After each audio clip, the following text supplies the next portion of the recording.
Hello दोस्तों, आप लोगों की हमारे YouTube चैनल पे स्वागत है। क्या आप लोगों की पता है कि श्रीमद् भागवत कथा की 5वें अध्याय में श्री कृष्ण जी ने क्या कहा था? धुंधुकारी का प्रेतत्व वर्णन और गोकर्ण के अनुग्रह से उद्धार। सनकादिकों ने कहा, हे नारद जी, पिता के चले जाने पर धुंधुकारी पूर्ण स्वच्छंद हो गया।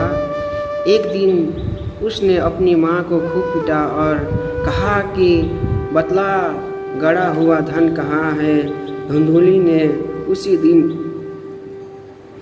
रात में कुएं में कूदकर आत्महत्या कर ली। घर की यह स्थिति देखकर गोकर्ण से रहा नहीं गया।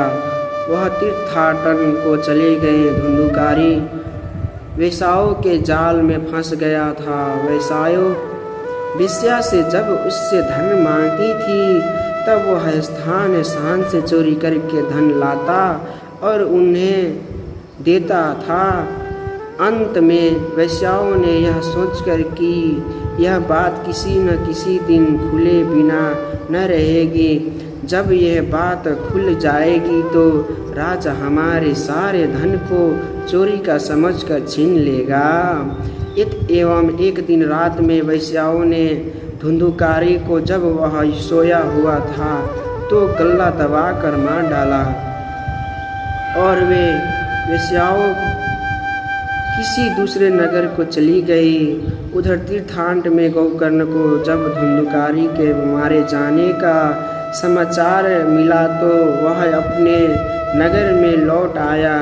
जब वह अपने घर में रात में सोया था तो धुंधुकारी प्रेत बनकर गोकर्ण के सामने प्रकट हुआ। गोकर्ण के पूछने पर उसने रो रो कर अपनी दुर्गति कही और प्रार्थना किया कि हे भाई, मेरा किसी प्रकार उद्धार करो।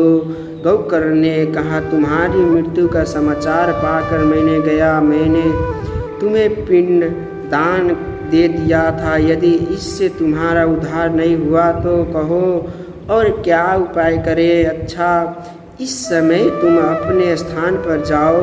कल मैं इस पर विचार कर तुम्हारे उद्धार का कोई यत्न करूँगा। दूसरे दिन प्रातःकाल होने पर गोकर्ण ने सारा वृत्तांत अपने नगरवासियों से कहा और पूछा कि इससे उद्धार का कौन सा उपाय करूं।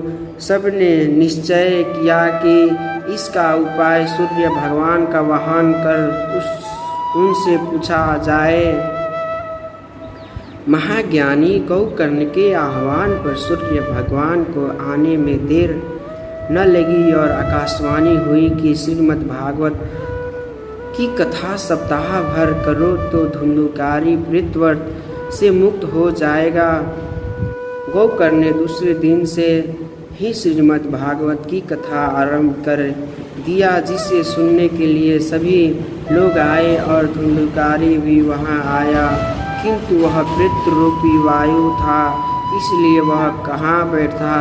यहाँ यज्ञ मंडप में गड़े हुए बांस के सबसे नीचे के पोर में जा बैठा और संध्या समय जब यज्ञ स्थगित होता तब उस बांस की एक गांठ तड़ाक से फूट जाती थी और इसी क्रम से 7 दिन चलता रहा।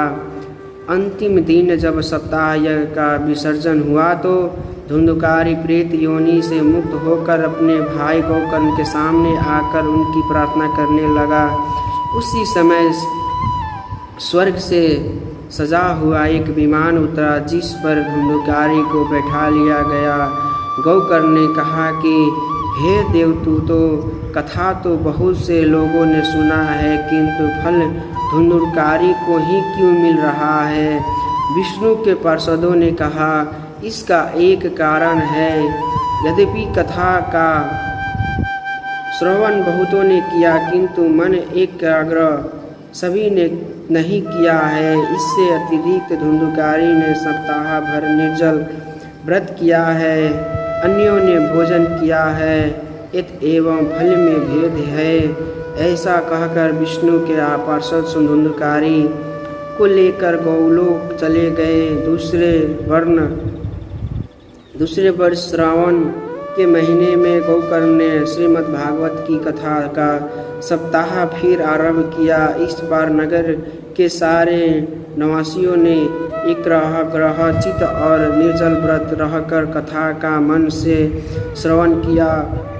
फलतम कथा सप्ताह समाप्त होने पर विष्णु भगवान एवं विमान लेकर आए और गोकर्ण के साथ सारे नगर निवासियों को यह तक कि चंडाल और कुत्ते को भी विमान में बैठा अपने लोक चले गए।